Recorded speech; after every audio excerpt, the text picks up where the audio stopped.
আমি সারা দেশব্যাপী গত 1 বছর থেকে বলছি, সমস্ত রাস্তা বাঁধে দুপাশে, নদীর পাড়ে, খালের পাড়ে ফলের গাছ লাগান।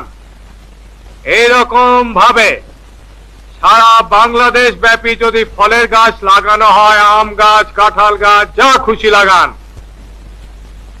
একদিকে যেমন আপনাদের পুরানি কাঠের চাহিদা মিটবে, অন্যদিকে আপনারা বিপুল পরিমাণে ফল উৎপাদন করতে পারবেন। আমাদের হিসাবে এরকম ভাবে ফল উৎপাদন করলে বছরে প্রায় 2000 কোটি টাকার অতিরিক্ত ফল উৎপাদন করতে পারবেন। এই ফল আপনারা খাবেন, আপনাদের ছেলে মেয়েরা খাবে, আপনাদের স্বাস্থ্য ভালো হবে, স্বাস্থ্য উন্নতি হবে। আনসার একাডেমিতে শীতকালে অতিথি পাখি আসে। এছাড়া আছে নানা জীবজন্তু যা পরিবেশের ভারসাম্য রক্ষায় প্রয়োজনীয় নিয়ামক। আর এর জন্য শীতকালে অনেক অতিথি আসেন এই পাখি দেখতে। বর্তমান মহাপরিচালক এই একাডেমি 1700 গাছ কেটে বনভূমি উজাড় করে ফেলেছেন।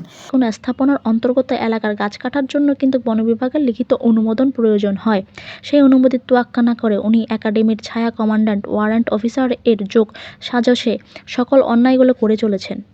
20/1/25 তারিখে বন বিভাগের 5 সদস্যের একটি দল এই অবৈধ কাজের খবর পেয়ে একাডেমিতে আসলেও তারা পরে কোনো ব্যবস্থা গ্রহণ করেননি। তাদের মধ্যে পর্দার অন্তরালে বোঝাপড়া হয়ে গিয়েছে। আমাদের পক্ষ হতে ঢাকা বিভাগের কেন্দ্রীয় অঞ্চলের দায়িত্ব নিয়োজিত জনাব ASM জহিরুদ্দিনের সাথে প্রতিনিধি প্রেরণ করার পর কথা হয়। এতে তিনি বিষয়টি সম্পূর্ণই অস্বীকার করেন এবং এ বিষয়ে ওনার জানা নেই বলে মত প্রকাশ করেন।